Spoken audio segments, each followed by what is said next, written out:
Hook Rum Ferment. Moonshine Life Recipes. For a 60-liter ferment at 10% ABV. Ingredients: 5 kilograms of raw sugar, 7 liters of blackstrap molasses, about a 5 kgs of fermentable sugars, 2 teaspoons of DAP, 20 liters of dunder if using it, plus calcium carbonate. If not, then use 1 heaped teaspoon of citric acid. About half the lees from the previous ferment. Optional. Clean, well-aerated water to make up the final volume. 150 grams of dried baker's yeast. Keep ferment around 25 to 30 C. Vary the molasses-sugar ratio to your taste. More molasses equals stronger taste. Vary the proportion of dunder to your taste. More dunder equals stronger taste. About 1/3 is a good place to start. Throw all the ingredients into the fermenter, and use hot dunder from the still, or hot water. Fill the fermenter to halfway to help dissolve everything and help sanitize it all. Stir well for a few minutes. Cover and let cool overnight. Top up with plain clean water. Make sure the ferment is well aerated. Then pitch yeast straight onto the surface. Cover loosely. I don't use airlocks. I use town water and add a very small pinch of vitamin C powder, as sodium ascorbate or ascorbic acid powders, from the health food store to neutralize any chlorine or chloramine in the water. Works very well. Molasses. Must be preservative-free. Most blackstrap, as I think, can use fancy, food-grade molasses, if you can get it in bulk and can afford it. But blackstrap is what all the commercial distilleries and most hobby stillers use. It is much cheaper and easier to get in bulk. Blackstrap molasses weighs about 1.4 kilograms per liter, and the sugar content is about 50%. So a liter contains about 0.7 kgs of fermentable sugars. Molasses is often low in nitrogen, so extra needs to be added. DAP D-ammonium phosphate works very well.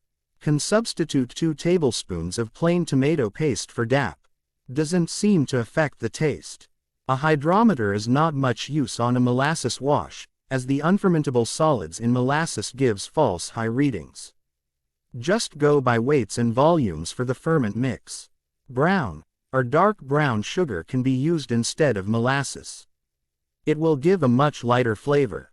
If using these sugars, you will need to add some extra nutrients besides DAP, as they are nutrient poor compared to blackstrap molasses. Commercial distilleries usually clarify their molasses before using it. Their version is a bit complicated with several steps, but a basic clarify is easy to do. Add 2 parts water to 1 part molasses by volume and mix well. Then heat to about 85 C, 185 F, give it a good stir, cover loosely, and let it stand for at least several hours undisturbed to allow the solids to settle out. Finally, carefully remove the clearer liquid from the top, leaving any solids behind as sediment on the bottom. I have not tried clarifying my molasses, but some say it significantly improves the taste. Removing the solids may also make it easier to clean out the boiler after the low wines runs. The inside of my boiler, and sometimes my pot column, can get pretty filthy after a few runs of rum wash, mainly above the liquid line, in the head space, and this may be in large part due to the unclarified molasses I use, as it may foam a lot. This puking and fouling problem may also be helped by using a teaspoon or 2 of plain vegetable oil or butter in the still charge of wash, to act as a surfactant for preventing foaming and puking. Baker's yeast, 100 to 150 grams. More is okay, it will provide nutrients. Baker's yeast is pretty good for rum. As I recall, it is usually bred up on a molasses substrate, so it is already conditioned to it. I don't make yeast starters for rum, too much mucking around, and baker's yeast is cheap, so I just throw a whole bunch on the surface of the ferment mix and let it go. You can run higher than 10% with baker's yeast, maybe up to 12–14%, but only aiming for 9–10% keeps any stress on the yeast to a minimum. Dunder. Dunder is just the specific name for rum stillage or backset. If it is the first ferment in the cycle, then just use plain water, and add a heaped teaspoon of citric acid. If using dunder, leave the acid out as dunder gets quite acidic naturally. In fact, to help keep the dunder pH from falling too far, after 2 runs in the cycle I start adding 2 to 3 grams of calcium carbonate to the ferment, as caltrate tablets, a calcium supplement from the chemist's supermarket. My experience is that recycling the dunder is one of 2 critical ingredients in rum, the other being molasses. Molasses provides the basic taste, and recycling dunder is what gives rum its complexity and richness. The more times you recycle dunder, the better it gets. It is well worth keeping dunder in the freezer, or adding a bunch of neutral to it, to keep it unspoiled when you are not in a rum cycle. Doesn't hurt to let the dunder settle and clarify, then take it off any sediment, before storing. Also probably worth doing it every few runs during a rum making cycle too. Distilling. When fermenting has finished, wait another 2 days, then rack the wash into another container. Wait another 2 to 3 days or longer if you want, then rack into the still for the stripping low wines run. Take it out to 98C, or 20% ABV, go further if you want, some go to 99C, or 10%. Recycle dunder back into next ferment while still hot. Some do not mind the taste that baker's yeast adds to rum, and leave most of the yeast in the wash and run that. Your choice. Collect enough low wines to fill the boiler, at about 40% ABV.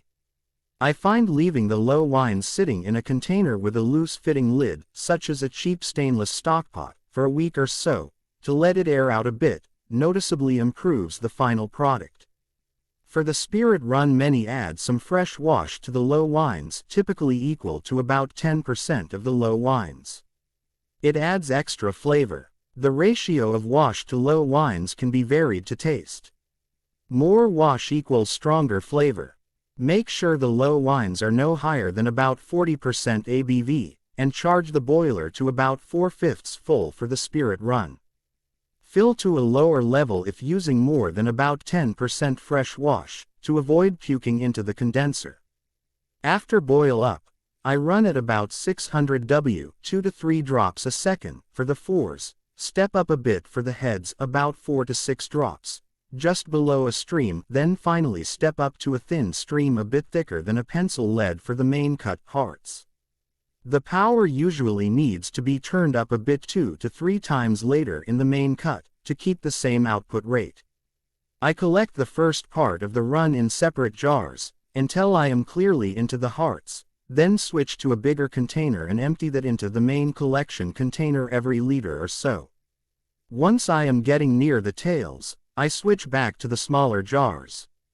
For your first few runs, it is better to collect the whole run in separate jars, until you know the basic pattern well. Compared to brandy and whiskey, the hearts to tails cut in rum is quite late. Some go as low as 55-50%, or 92.5-94 C. I usually cut between 60 to 55%, or 91.5-92.5 C. Cover your collection jars with a single layer of clean plain cotton cloth or coffee filters, and let them air for 24 hours, some leave them for 48 hours, then dilute small samples to 35-40% to make the cut properly. You can do a third run to give you a triple distilled spirit, which will be lighter and more refined, though not necessarily better than single or double distilled. It depends on your personal preference. Simply dilute the hearts cut from the second run down to about 40% ABV, and run it again. You can probably run the third pass a bit faster than the second. I keep all the feints except the foreshots, and when there is enough I do a separate run through the pot still. I do this run slower than normal, to get better separation. You could put some mesh scrubbers in the pot column to help with the separation. The feints from this run goes into the next neutral run through the reflux column. Alternatively, you could just run the original feints through a reflux column, with the valve wide open to get a light rum. Plenty of room to experiment to your taste here. oaking in aging. I use both new and used sticks of charred oak, size approximately 10 to 15 m square by 150 mm long. For new I use 4 to 5 sticks per 5 liters. Leave for a month, then remove 2 to 3 of the sticks, and leave for another month or so. If the sticks have been used before, then leave for longer, and or use more of them, or use a mix of old and new sticks. I usually use a mix of new and used sticks, and reuse sticks maybe 3 times. I have tried renewing oak sticks by scraping back the surface fairly hard and re-charring them. Worked okay, but obviously there is a limit to what you can get from a single small piece of oak. Have not tried toasted sticks yet, as I don't have an oven. My oak comes from used red wine barrels from a winery. I do not remove or char the red wine stain side of the stick, the inside of the barrel. I think that staining adds both color and flavor to the spirit. I put a double layer of coffee filter on the top of the aging container, held on with a rubber band. After 2 months or so on oak, I filter the particulate matter out through coffee filters, take a sample bottle or 2 and set that aside, and put the rest into a stainless keg with a coffee filter on the opening. This is my long-term aging barrel. Some people leave it on oak for longer, especially used oak. You can flavor it with various things, such as cinnamon, nutmeg, vanilla, natural vanilla, of course dried fruit, raisins are particularly good, etc. With some of these you need to be a bit careful, a little can go a long way, and the flavors can also take a bit of time to fully come over. Have also tried a bit of genuine maple syrup and that works quite well too, adds a lovely hint of sweetness and smoothness, and of course maple. I have also macerated fruit like strawberry, cherry, and blueberry in rum. That works quite nicely. The more dunder is recycled, the more the rum develops a deep rich flavor all of its own. These days I just drink my rum just with water and a little sweetener, and maybe just a drop or 2 of vanilla and 2 to 3 teaspoons of maple syrup per bottle. Extra notes. I find that after a few ferment cycles a sweet spot about 20–30% into the heart's cut seems to start appearing, where the flavor seems kinda just balanced right. I sometimes collect a single bottle of that and set it aside without any oak, for long-term aging just as plain white dog rum. Different but also nice. Also, after a few ferment cycles, I start getting these wonderful smells coming out of the still during the boil-up phase, around vapor temps of maybe 40 to 50 C, before any real amount of distillate starts comes over.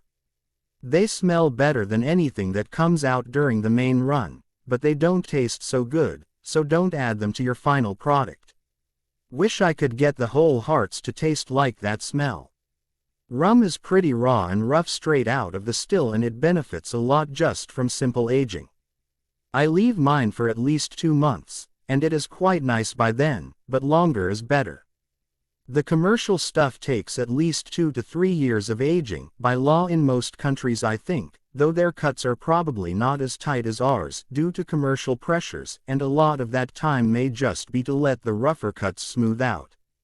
I used to do the rum oils thing, see Arroyo and Coogee rum below, but I don't anymore. To my taste most of the stuff you are after, for rum, is hidden in the dunder, which you are recycling. Not saying there is not plenty of good flavor in the rum oils, I just didn't notice a huge difference when they were added. Might be because I tried them early on in my rum making and they had not had time to build up enough flavor. But they do not get wasted as they get rerun in the faints run.